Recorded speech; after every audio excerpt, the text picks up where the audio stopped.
Hello दोस्तों, welcome to pregnancy guide.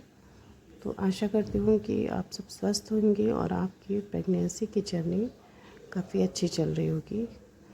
तो दोस्तों, जब महिला गर्भवती होती है तो उसके ऊपर जिम्मेदारी आ जाती है अपनी हेल्थ की और साथ में होने वाले बच्चे की, कि वो गर्भ में भी स्वस्थ रहे और डिलीवरी के बाद भी उसके शरीर का पूरा विकास अच्छी तरह से हो जाए और वो बिल्कुल हेल्दी हो, उसे किसी भी तरह का इन्फेक्शन या फिर कोई भी हेल्थ इशू ना हो। तो इन सब चीज़ों का ध्यान रखते हुए महिला को चाहिए कि अपनी डाइट का और अपनी एक्सरसाइज का, अपनी रूटीन का काफ़ी ध्यान रखे। लेकिन इसके साथ ही दोस्तों, महिला के मन में एक जिज्ञासा जो गर्भावस्था की शुरुआत से ही उसके मन में आ जाती है कि मुझे बेटा होगा या फिर बेटी होगी। और इसको जानने के लिए महिला कोई भी जांच नहीं करा सकती, ना तो डॉक्टर से पूछ सकती है कि मुझे बेटा होगा या बेटी होगी। तो ऐसी स्थिति में क्या कोई है जो आपकी दुविधा को क्लियर कर सकता है?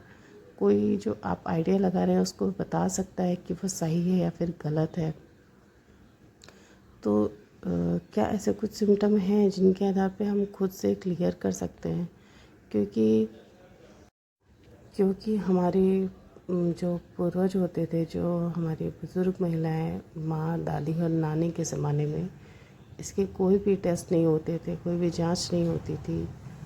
तो वो सिर्फ लक्षण के आधार पे ही आपस में डिस्कस करके वो अंदाज़ लगाती थी और उनके जो आइडियाज़ होते थे वो 100% सही होते थे।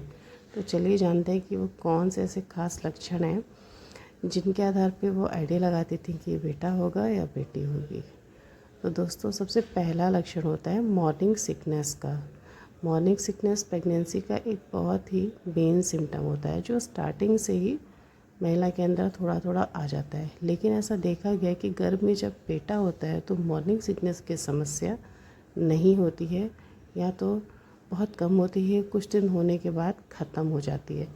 ऐसा मैंने भी अपनी प्रेगनेंसी में एक्सपीरियंस किया है। मुझे स्टार्टिंग में 1 महीने तक मॉर्निंग सिकनेस की थोड़ी थोड़ी प्रॉब्लम थी, लेकिन नेक्स्ट मंथ से, सेकेंड मंथ से ये प्रॉब्लम बिल्कुल ख़त्म हो गई थी और मुझे बेबी बॉय ही डिलीवर हुआ था। तो अगर आपके साथ भी ऐसा हो रहा है तो हो सकता है आपको बेबी बॉय हो। तो चलिए जानते हैं कि दूसरा कौन सा सिम्टम होता है। तो देखिए, जो दूसरा सिम्टम होता है वो है आपकी हार्ट बीट से जुड़ा हुआ, बच्चे की नहीं, आपकी।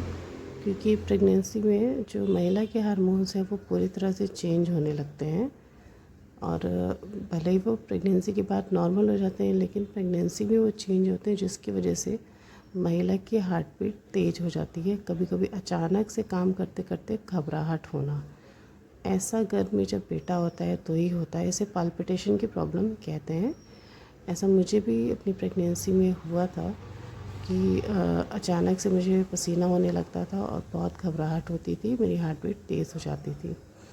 ये सिम्टम जो होता है थोड़ी देर में खुद से नॉर्मल हो जाता है, लेकिन अगर आपके साथ ऐसा हो रहा है तो ये बेबी बॉय होने का सिम्टम है। तो चलिए अब अगले तीसरे सिम्टम के बारे में जान लेते हैं। तो जो तीसरा सिम्टम होता है वो होता है आपके बच्चे की मूवमेंट के ऊपर डिपेंड करता है कि आपका बच्चा किस महीने में घूमना पूरी तरह से स्टार्ट कर रहा है।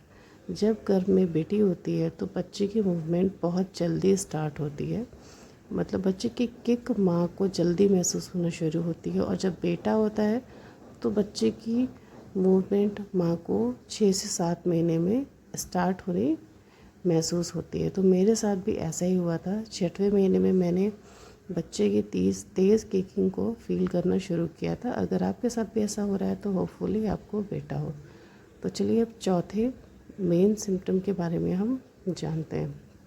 तो चौथा जो सिम्टम होता है वो होता है आपके पेट के एमनियोटिक फ्लूइड से जुड़ा हुआ। वही एमनियोटिक फ्लूइड जिसमें बच्चा रहता है, जिस थैली में एमनियोटिक फ्लूइड भरा होता है और उसमें बच्चा रहता है, वो मूव करता है। जब आपके घर में बेटा होता है तो ये तरल पदार्थ, जिसे एमनियोटिक फ्लूइड कहते हैं, ये अपने आप धीरे धीरे बच्चे के ग्रो होने के साथ साथ कम होने लगता है। जैसे ही आपका बच्चे का वेट और साइज़ बढ़ेगा, एमनियोटिक फ्लूइड कम होने लगता है और ये एक लक्षण होता है गर्भ में बेटा होने का। जब बेटी होती है तो ये सिम्टम किसी किसी को थोड़ा बहुत कभी कभी होता है, लेकिन जनरली बेटी होने में ये सिम्टम नहीं होता है। और मेरे साथ भी ऐसा ही हुआ था। प्रेगनेंसी के 8वें महीने में मेरा एमनियोटिक फ्लूइड काफ़ी कम हो गया था और मुझे बेटा ही हुआ था। तो आपके साथ भी अगर ऐसा हो रहा है तो हो सकता है आपको भी बेटा ही हो। तो इन लक्षण में से अगर कोई भी 2-3 लक्षण आपको आते हैं तो आपको डिलीवरी में बेटा ही होगा। वीडियो अगर अच्छा लगा तो लाइक करके चैनल को सब्सक्राइब ज़रूर करिएगा।